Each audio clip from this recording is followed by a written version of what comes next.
All right, our next speaker goes by the synonym of gehaxelt, which roughly translates to blended. Nevertheless, the true name, Sebastian Neef. Sebastian is a PhD student at the Technical University in Berlin and at the chair of Security and Telecommunications. In his previous life, he also was within the top 10 of the bug crowd research and pentesting community. He enjoys playing and organizing Capture the Flags, and just this year he won the Applied Research Conference of the CSAW conference. So, yeah, winner of the conference awards. The talk is called What's a Fuzz? Finding O-Days in Web Applications with Coverage-Guided Fuzzing. Sebastian will talk about a framework for coverage-guided fuzzing for PHP web applications and introduce that framework and explain the challenges he faced when bringing coverage-guided fuzzing to PHP web apps. Please welcome Sebastian with a huge round of applause.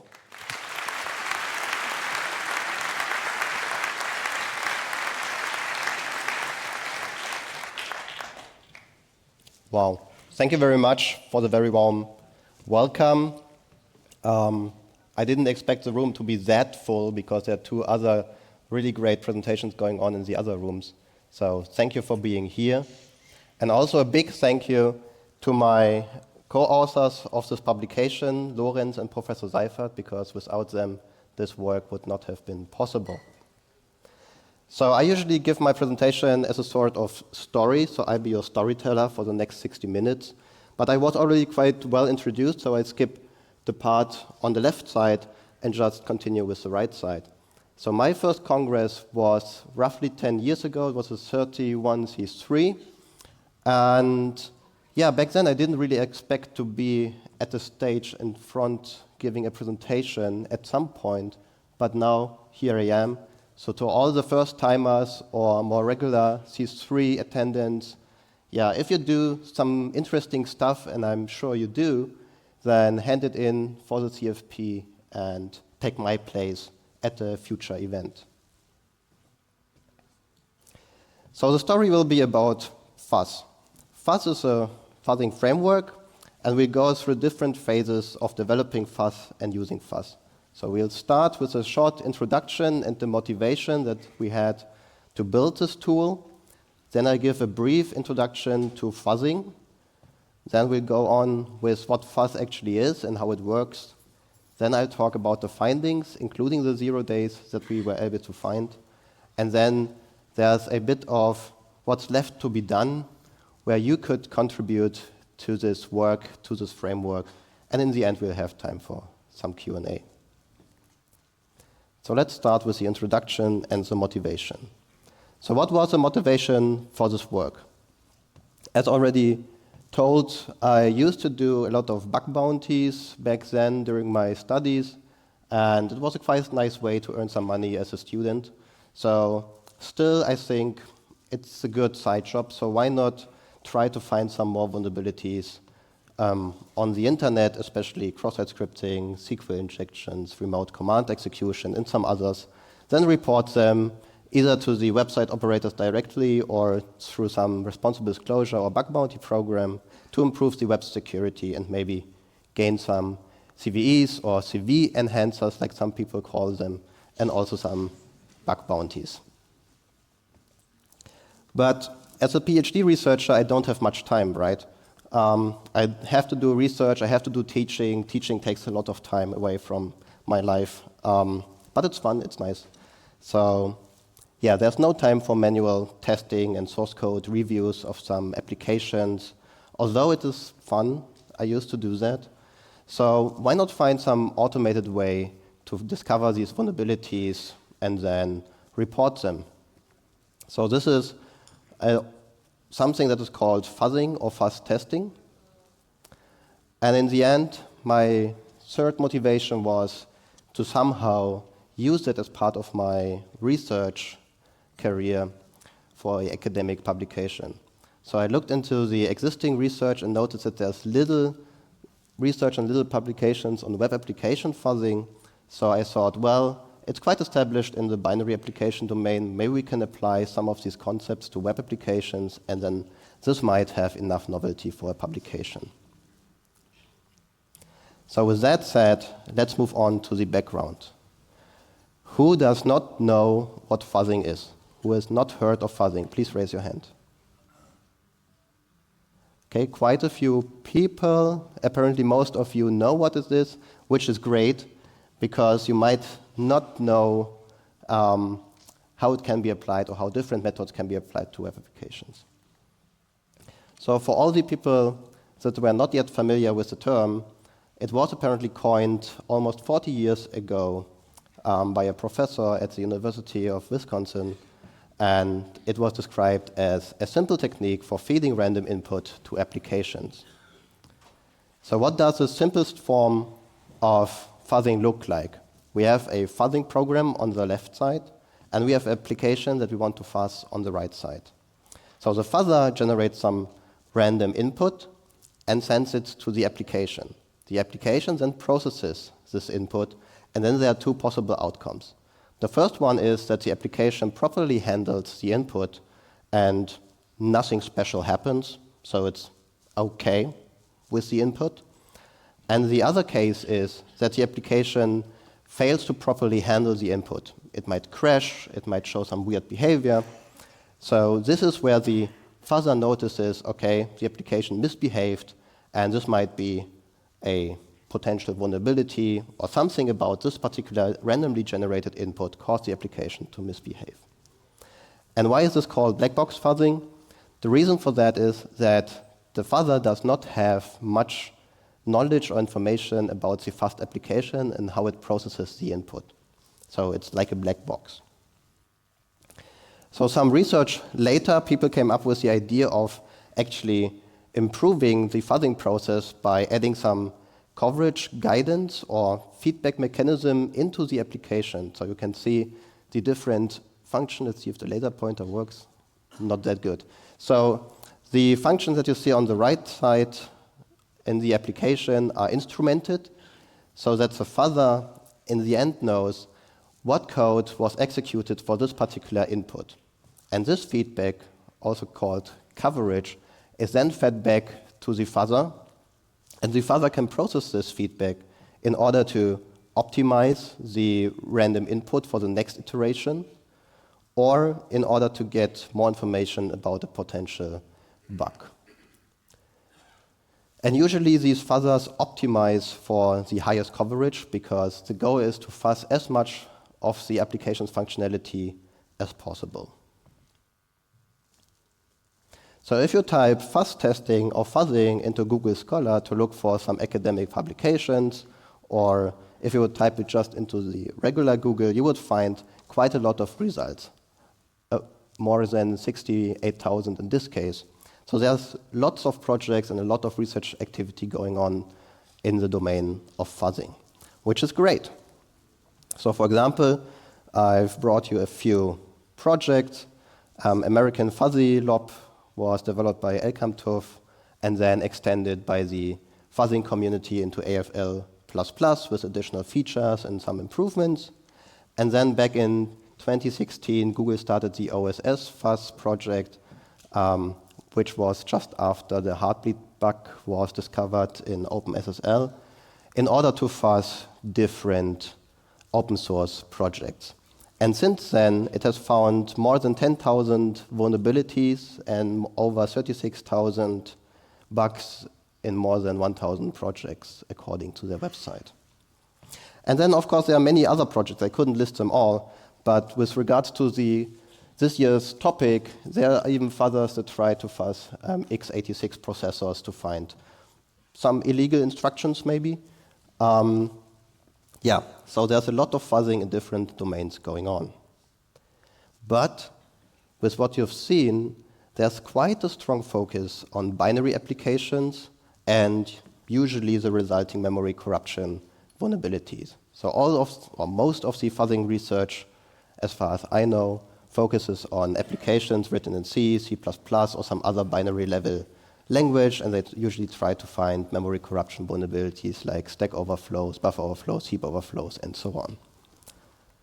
So this is where I was wondering, wait, what about web applications and web vulnerabilities? I do my research in the web security domain, so I would like to find these web vulnerabilities. Why not using fuzz testing?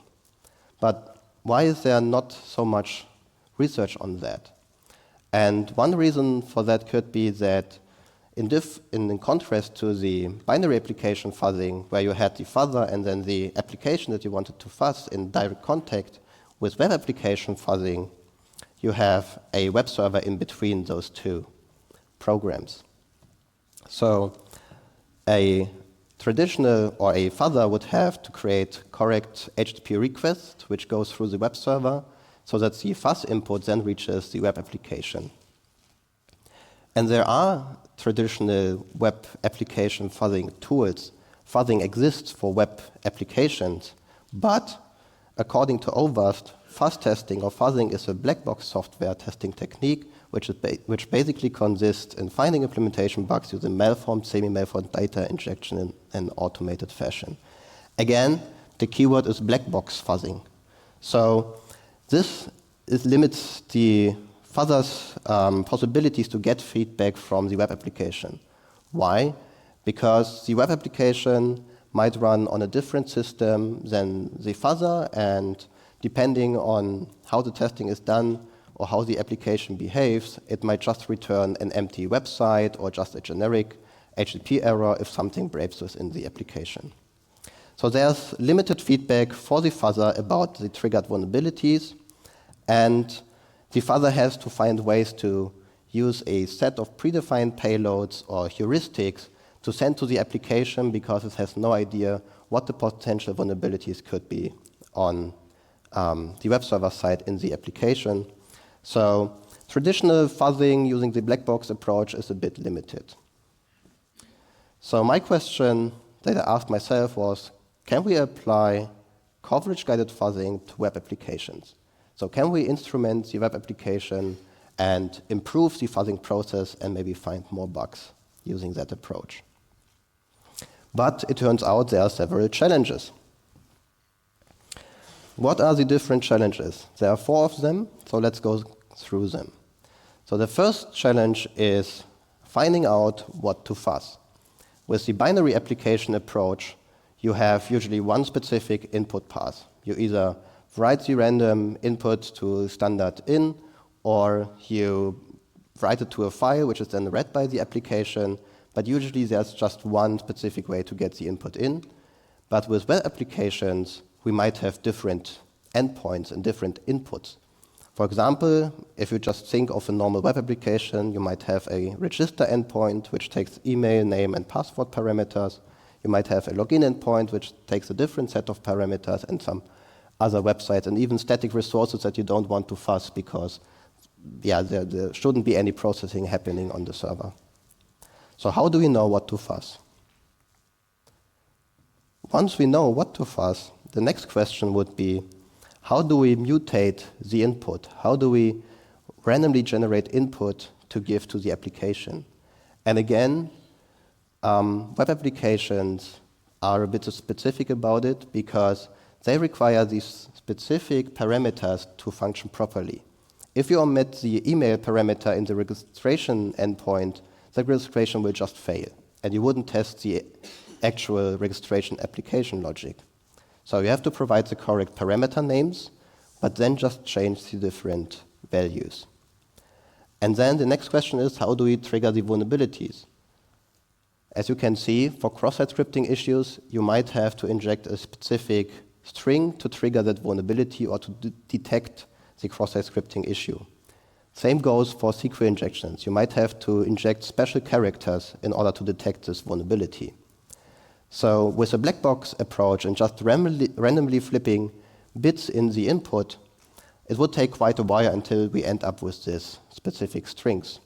So how can we overcome this challenge, and how can we trigger vulnerabilities in the application? The next challenge is the instrumentation and coverage collection. So as I said earlier, coverage-guided fuzzing depends on the instrumentation of the application and the feedback, the coverage which is then passed to the fuzzer in order to work properly. So how do we do that? As I said, these two parts, the fuzzer and the application, might run on different systems or in different processes. So how can we achieve that and solve the challenge? And then the next part is the vulnerability detection. Once we have instrumented the application and we get back the HTTP response from the application to the fuzzer and even some feedback, how do we then detect the vulnerabilities? There might be different methods. We might be able to detect cross-site scripting from the HTTP response, but how do we detect SQL injection, remote code, or command execution? Because that happens on the web application. So we somehow have to get more information about these potential vulnerabilities to the fuzzer so it can detect them.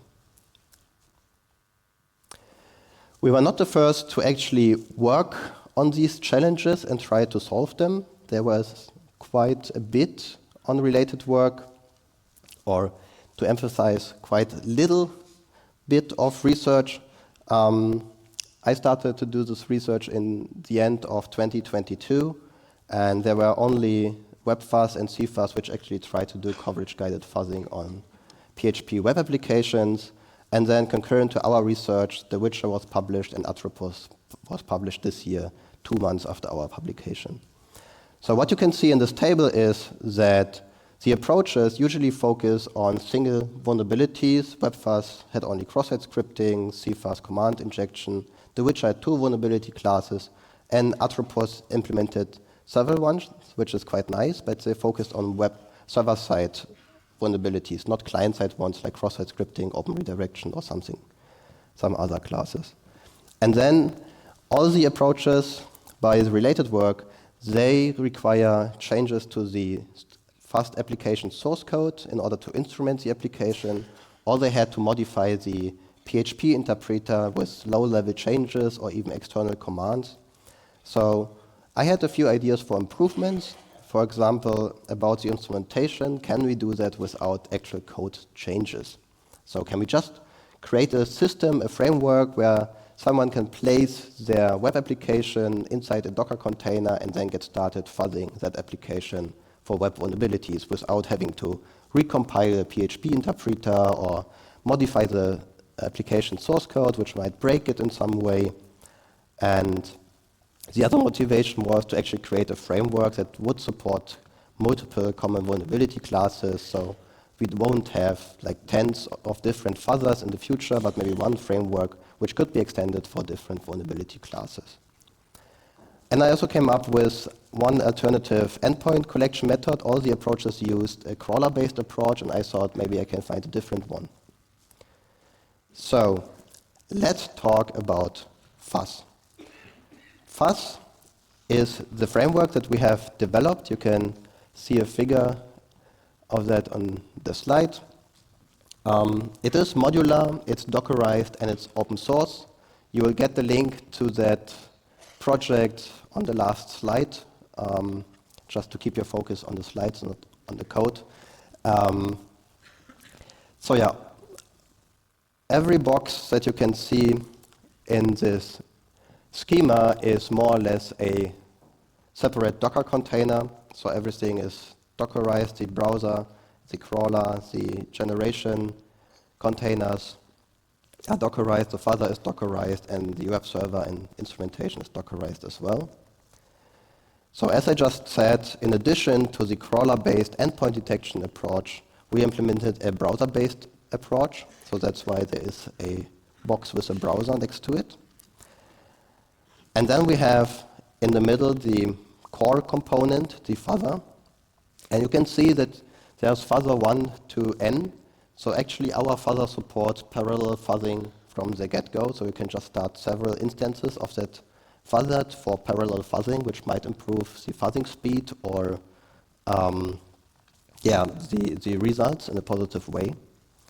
And the fuzzer supports 7 different vulnerability classes. So from SQL injection over remote command execution, external entity injection, path reversal, insecure deserialization, open redirection, and cross-site scripting. And on the right side of this figure, you can see the instrumentation, which we managed to implement in a transparent way. So you have this container where the PHP interpreter is instrumented in one specific way, and you as a user can just place your web application inside that PHP container and then have it instrumented in a transparent way so that it doesn't really notice that it's being instrumented and being fuzzed. So we don't have to do all the changes. And then we have one red box in the right-hand corner that is necessary for the vulnerability detection. I get to that in a few slides. So we do some exception and error handling and function hooking to get more information about what the application does and where the potential vulnerabilities might be. So let's go through the different challenges, and I'll explain to you how Fuzz solved them. So as I mentioned, the crawler-based approach used by related work comes with long runtimes, at least in the few examples and readmes that I saw. And I believe a crawler-based approach might not be the optimal way to find the endpoints that we want to fuzz, because the crawler might get stuck, it might not have the capabilities to use some interactive websites functionality, or it might fail to fully explore the application by getting stuck and not finding some endpoints in some hidden JavaScript files or whatever. So let's try to do something different that also allows to do more directed fuzzing. So we came up with this browser-based approach, which is manual, but it's only manual in the very first step in the beginning. So once you set up the web application in the instrumented PHP web server container, you explore the web application using your browser and your developer console open. And if you tick the right box, it will preserve all the requests that were sent to the web application from your browser. So the next step is then to export these requests into a HAR file, which is essentially just a large JSON file with all the information about the request and the responses that your browser received or generated. So, for example, you would see in the code that there's a SQL lie endpoint with a parameter ID and submit equals submit and then some user token. So this HAR file is then processed by our Fuzz framework, by the different components on the left side, to actually extract the different endpoints that you'd like to fuzz and to generate suitable configuration files for the fuzzer. So the configuration files are just JSON files again, and they define, okay, we will have the target endpoint vulnerability /SQLi, then we have to set a cookie with the name security and the value low, because that's how the DVWA works. It wants to have that specific cookie. We also define the login session cookie to be PHP sys ID, so it wouldn't be mutated or changed by the fuzzer, otherwise we would get locked out of the application. And then the interesting part is here below with the query parameters in line 11, where we define the two parameters that we saw earlier, ID with the seed of fuzz, and the submit value, or the submit parameter with the value submit. And then in line 16, you can see that we set the submit parameter to fixed, so this parameter will not be fuzzed. So the configuration allows a quite good customization of what should be fuzzed and how the application should be fuzzed. So how do we fuzz the web application now? How do we solve the second challenge of the input mutation? If you remember the figure with the fuzzer, the web server in the middle, and the application on the right, you might have remembered that there was the HTTP request. We talk HTTP between the fuzzer and the web server because that is how the web works. And then the web server parses out the different parameters and passes them on to the PHP application. So we have to generate a valid HTTP request in order to get our parameters and values to the application.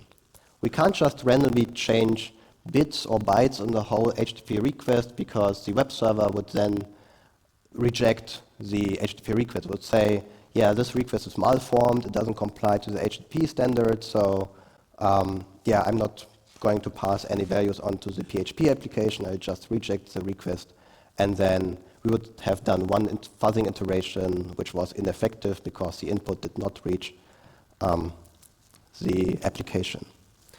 So since Fuzz is written in Python, we just use the Python request library to pass it all the different values that we have. For example, the URL to the endpoint, the different parameters, the cookies, the headers, and then it will generate a valid HTTP request for us, which is quite nice.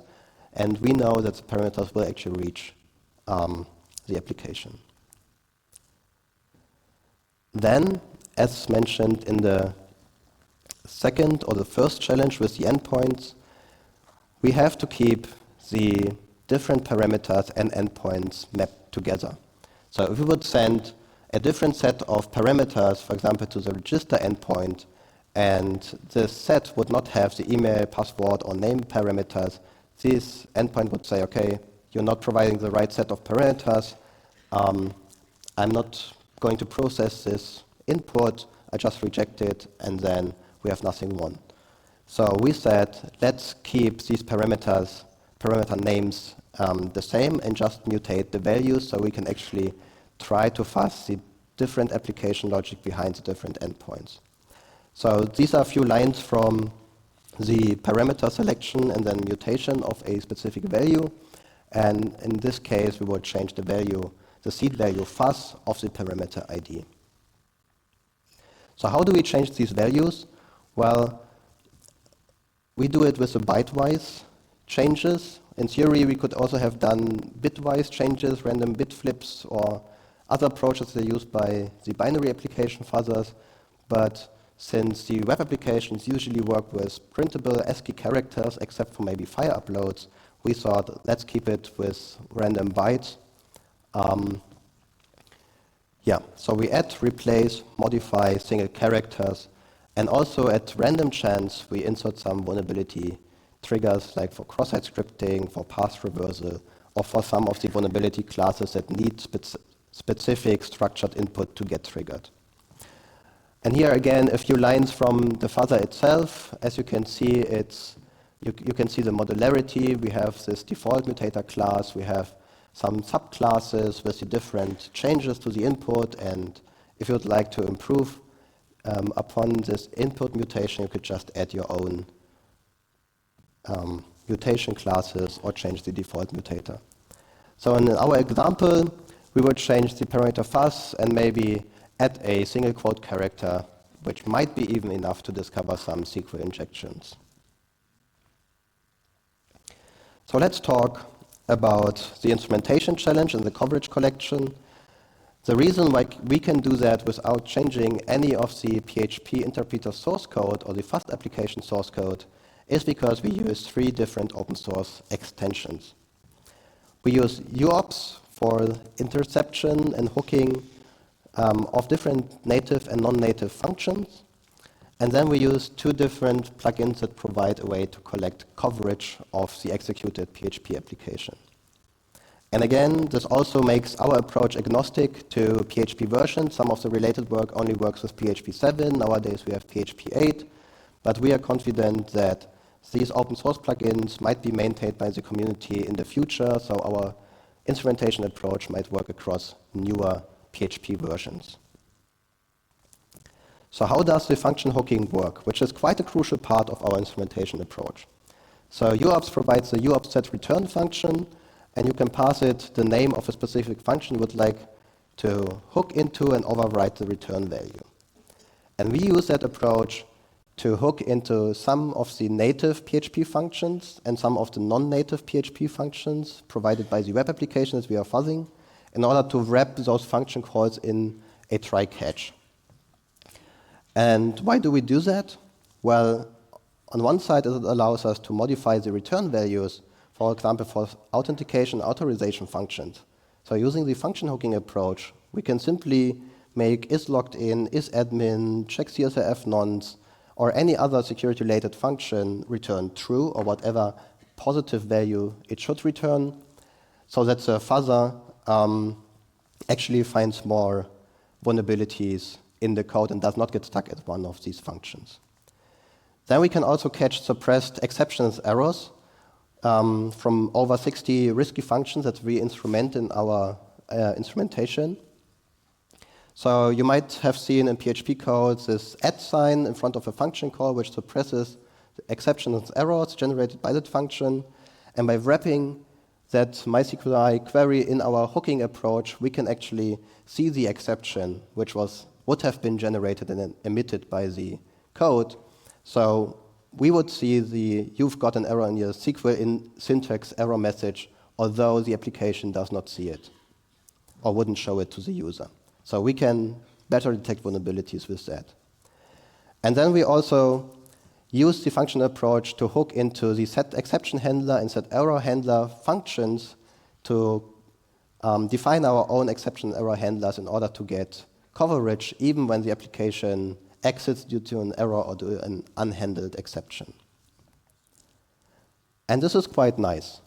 So how do we get the coverage so the fuzzer knows how to optimize the different inputs?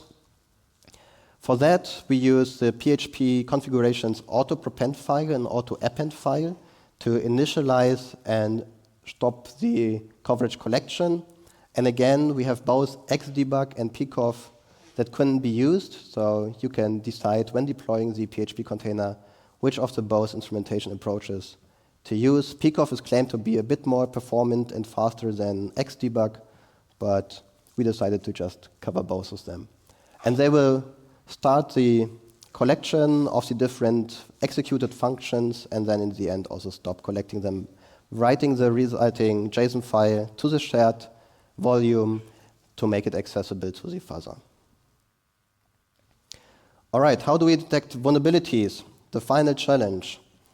Well, once the fuzzer receives the response to the HTTP request and the coverage report, it can use both information sources for vulnerability detection. For that, again, we implement different classes, and for cross-site scripting and open redirection, we can use the HTTP response. And for the other vulnerability classes, we use the exceptions and error hooked by UOps. So let's talk about the findings. I think many of you are here for vulnerabilities and 0 days, right? Who is? Raise your hand. Oh, damn. Okay. I hope not to disappoint you. So when you develop such a framework, you would want to have a specific baseline test for it. So our first question was, how well does Fuzz perform in comparison to other vulnerability scanners? Does the coverage-guided fuzzing approach even work? Does it bring any benefits? So in our first experiment, we fuzzed for known vulnerabilities. So we set up the different intentionally vulnerable web applications. You might have heard of some of them, for example, the damn vulnerable web application. And there are some more used by related work, so we used them as well. And we also chose some publicly known vulnerabilities in some specific WordPress plugins. And for the scanners, as the contesters to our approach, we chose Burpsuite Pro, the Z-Attack proxy, Wapiti, and WFuzz. So to make it short, Fuzz managed to discover more vulnerabilities that it's able to discover than its contesters, and the coverage-guided approach gets pretty much visible in the server-side vulnerabilities. So if you look into the second row of the totals, you can see that we find up to 98% of the server-side vulnerabilities, where the other black box scanners only find up to 58%. So the coverage collection and the function hooking actually gives us a benefit, gives us an edge over the other tools, which is nice. So now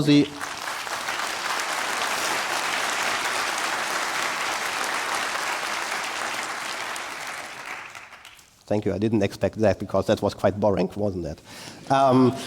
So can we actually use Fuzz to find new vulnerabilities?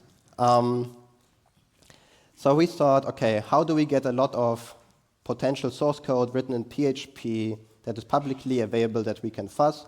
So we found WordPress plugins to be a suitable target, and to make it a bit harder for our fuzzer, we decided to not fuzz plugins that have like 100 installs or something, but ones that have over 300,000 active installs.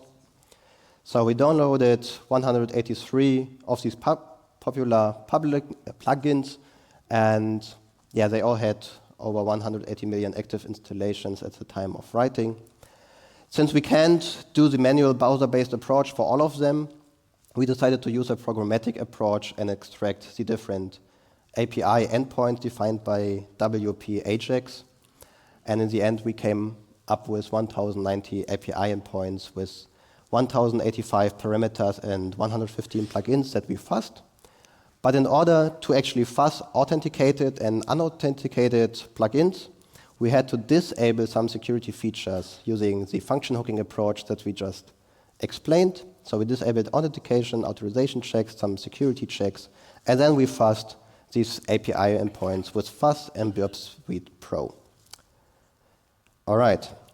So can we actually find vulnerabilities with Fuzz? Yes, we can. So these are the results that we got. And you can see that at least for path traversal issues, Fuzz found a lot more valid findings than Burp Suite Pro, although Burp Suite Pro found more cross-site scripting vulnerabilities than our approach, which is partially due to the limitations of the web fuzz algorithm that we used. So we notified all the affected plugin authors, and they are quite quick to respond to our emails and also to update their code, which is awesome in my opinion. Yes.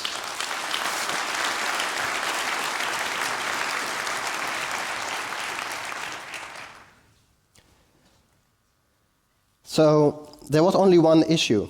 We notified the plugin authors, but it turns out that some of the issues were just programming bugs. I mean, we didn't report the programming bugs, but some of the issues were also interesting findings because we discovered some bugs, for example, malformed or invalid SQL queries or file accesses to non-existent files. So you could actually use Fuzz to identify programming mistakes in your plugins, which is also quite nice, but not the point of Fuzz. So the other things that we discovered were hard to exploit issues. Fuzz correctly discovered the identified vulnerable code path, so it managed to generate an input that ended up at some function that could be vulnerable to one of the defined vulnerability classes, but these issues weren't really exploitable. And why? Because remember, we disabled some security checks in the beginning to fuzz these authenticated API endpoints, and it turns out all of the issues that we found, which are in theory valid, are only exploitable by authenticated administrators. So now the issue of the threat model arises.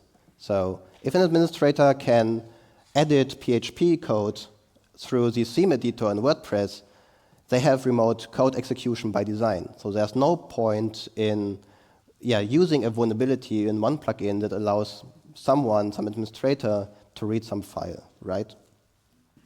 So how do we still find vulnerabilities? So we had to take a step back. We waited a second, and then decided to dig a bit deeper. So maybe there's some weird WordPress behavior that we can abuse, or maybe some other issues that could lead us to have actually valid vulnerabilities. So one thing that we noticed is the isAdmin function. And my first interpretation of the isAdmin function was that it actually checks whether the user is an administrator or not. But if you actually go into the documentation of WordPress.org, it says that the isAdmin function determines whether the current request is for an administrative interface page.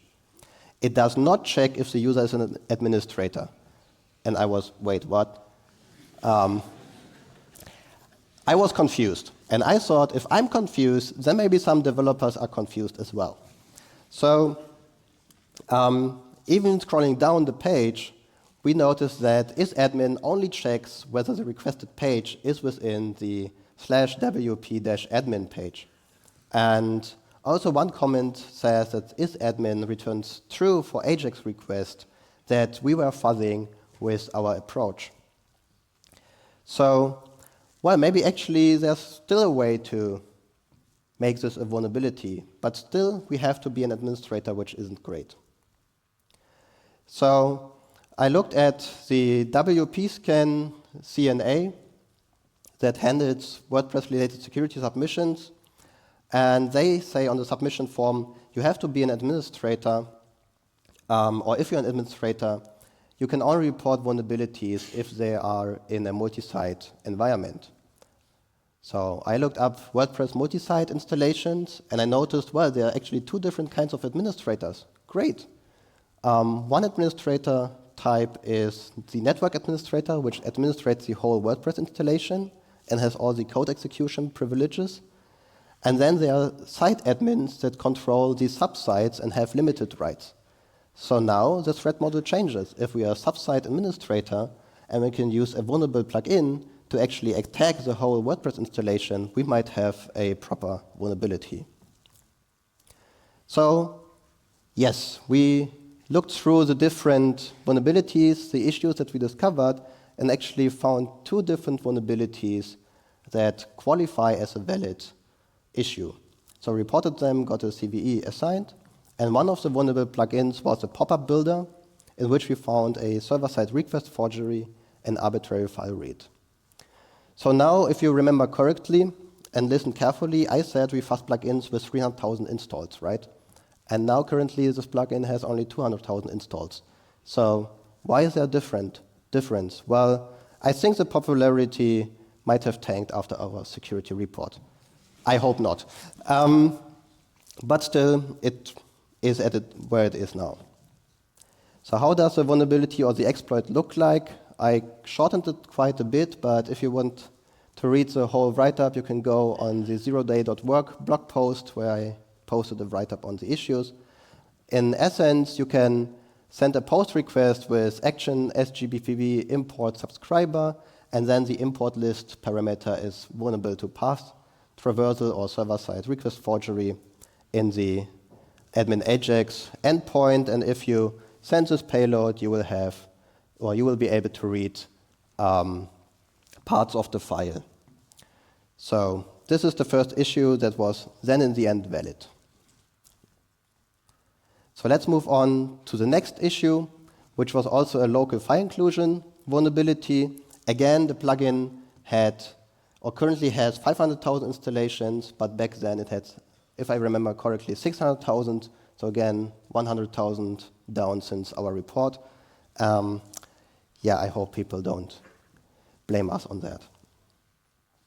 So what was the issue in that plugin? Again, we can send a post request with the widget parameter being vulnerable to local file inclusion, but this exploit had a little twist to it because it will only be able to include a widget or a file with a PHP suffix only if there's a directory with the same name without the PHP suffix in the same folder. So for demonstration purposes, we used /temp, created a file, and as you can see, it's being included with foo-hacked in the response.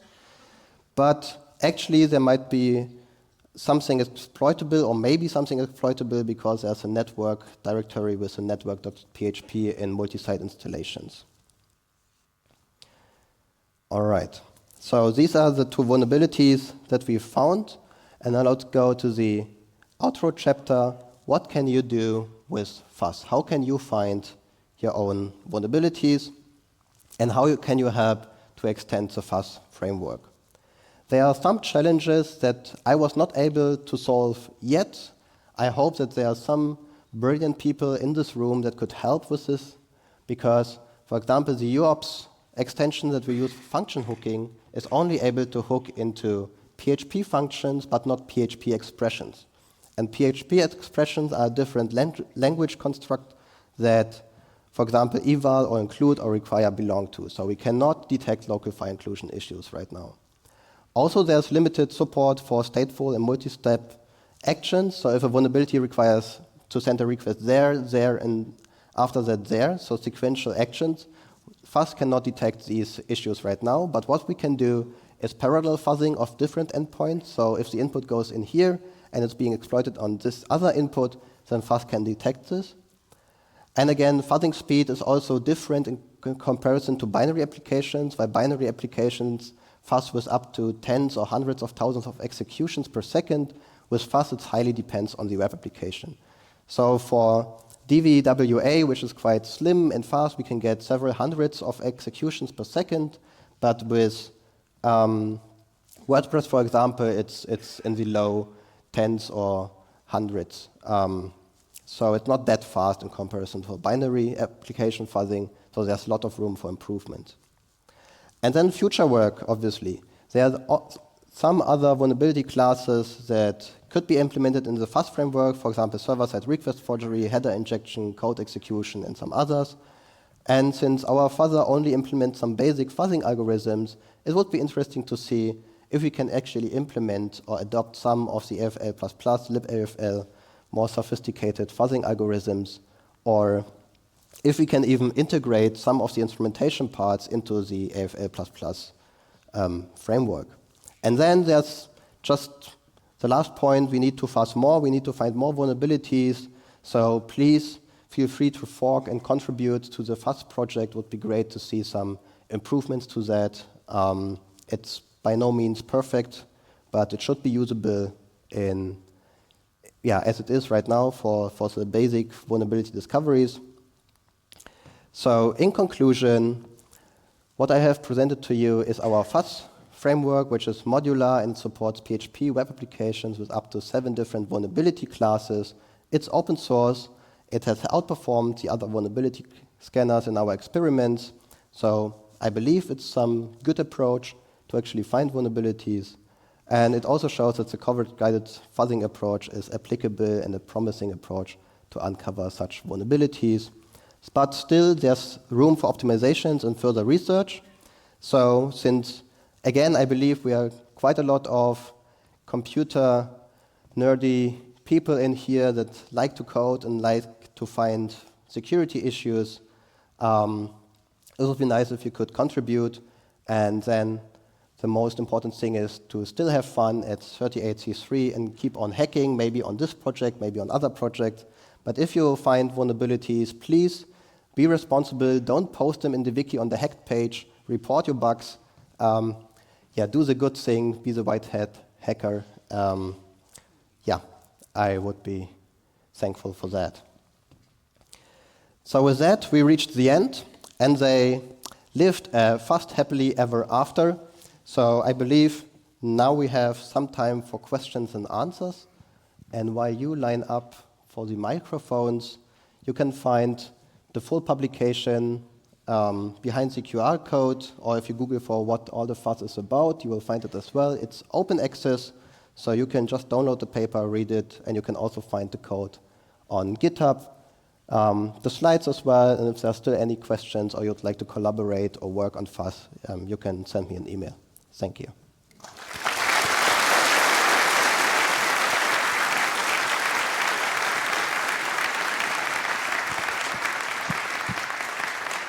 Thank you, Sebastian, for the awesome talk. If you have questions, please line up at the microphones in the room. There are 6 of them. Seems we do not have a question from the internet. Checking here. Also, if you're leaving the room, please do that quietly. Yeah, down here. Hello, thank you for the awesome talk. Let's say I wanted to do this with Node.js applications instead. So the coverage part and I guess the hooking part would be what needs to be replaced. Other than that, it's not PHP specific, or did I understand that not correctly?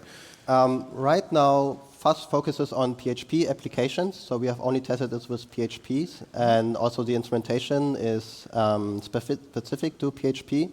But if you manage to swap out, as you said, the instrumentation part, so you can generate coverage, which is then passed to the fuzzer as the JSON file in a format that's also similar to what pcov or xdebug generates, or the exceptions that you capture, then you can totally use the Fuzz framework. Okay, thank you. Thank you. Over here, your question. Thank you very much for the talk. I was wondering if you had considered bypassing the web server and directly executing PHP without the actual HTTP overhead, and what were your reasons for the choice you made to go through the full stack rather than just talk to PHP? I have no idea where the microphone was, where the question came from. Oh yeah, perfect. Hi. Yeah, you're totally right. This is something I wanted to work on as a next step, but it turns out that this is exactly what the publication Atropos did. They called the fast CGI PHP server directly with the parameters, which is one thing that you could do. The reason why we focused on the challenge with the web server was that we thought, okay, maybe sometimes web applications come with special configuration, like with the Apache web server, you have these htaccess files with specific directories and then should be passed by the web server because it might rewrite the URLs or do some other fancy stuff. So we thought maybe that's a good idea, but again, you're totally right. This is also something that would likely speed up the fuzzing process. Thank you. On the right side? Hi, thanks for the talk. So you mentioned the mutators being random for in some cases. Is there a way for them to be deterministic, or is it purely real randomness? Right now we have implemented it with real randomness, and yeah, I would leave the answer to maybe more experts on the fuzzing domain. I think you can do it deterministically. But yeah, this is something you could do. You could just implement your own mutation classes and then load them into Fuzz and yeah, see if it makes any difference. Okay, thanks. Thank you. Yeah, on right. Go ahead. One question, great talk. You only found single-stage vulnerabilities, no multi-stage, or also multi-stage vulnerabilities? That's a bit tricky. As I said, we do not really support sequential multi-stage vulnerabilities because that is something that Fuzz does not support. But we support,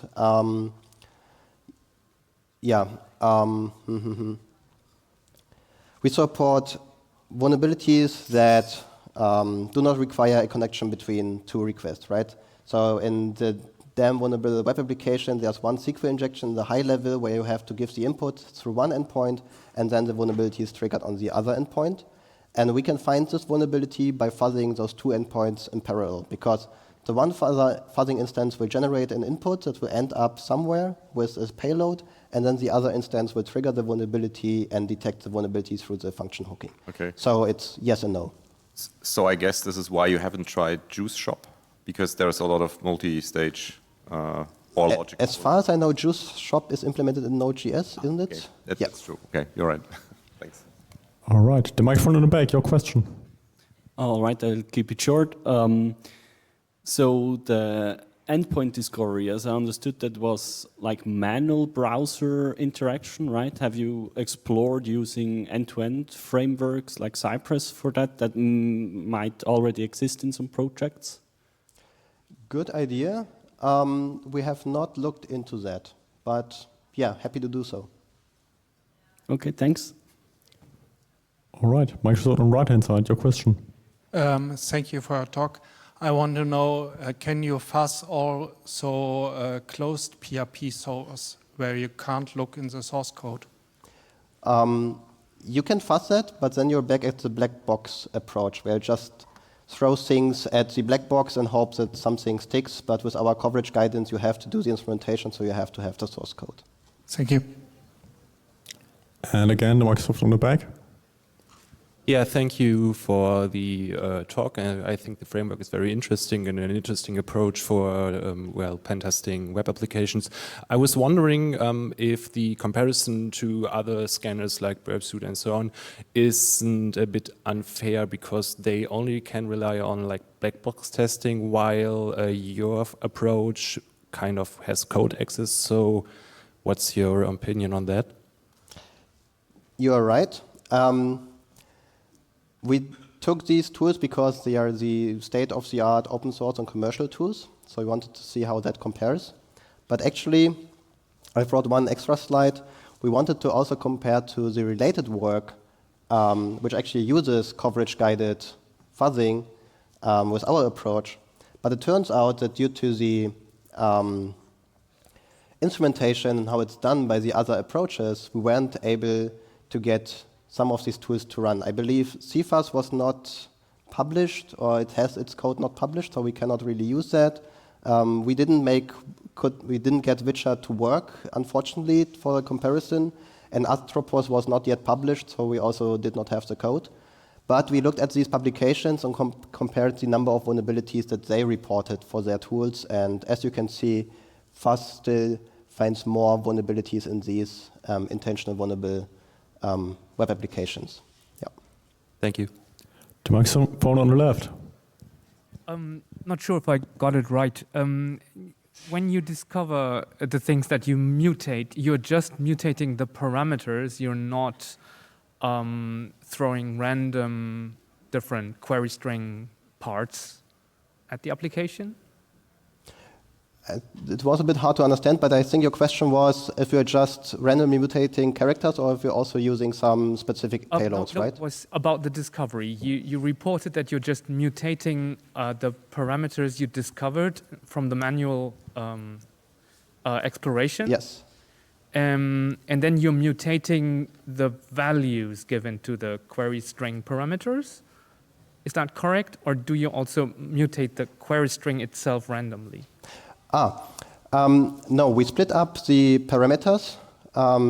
So we have all the key and values separately. We do not mutate the whole URL, we just mutate the parameters. So actually, we keep the parameter names the same, we do not change them. Okay. It would be interesting to see if we can mutate them as well, but I believe it would 95% maybe lead to invalid requests and there wouldn't be much gain. Well, it's not so much about mutating the key names, but choosing arbitrary keys of the whole set. So you might be missing relevant vulnerabilities that stem from unintended interpretation of keys that are not standard, but probably in the application. Not sure if I probably will take this outside. Yeah, actually quite a good idea. I think this is something we thought about, but then decided against it. But I think you should be able to implement this with our framework if you change the mutation classes. So we just randomize the key names. That should be doable. Thank you. The gentleman over here. Thank you for the talk. It looks like you wrote oracles for a lot of different web vulnerability classes, which seems like one of the difficult things to do to make fuzzing really effective for web fuzzing. I'm wondering if any of these can be repurposed into dynamic defenses. So instead of fuzzing, you actually use them to protect against attacks that are happening in real time.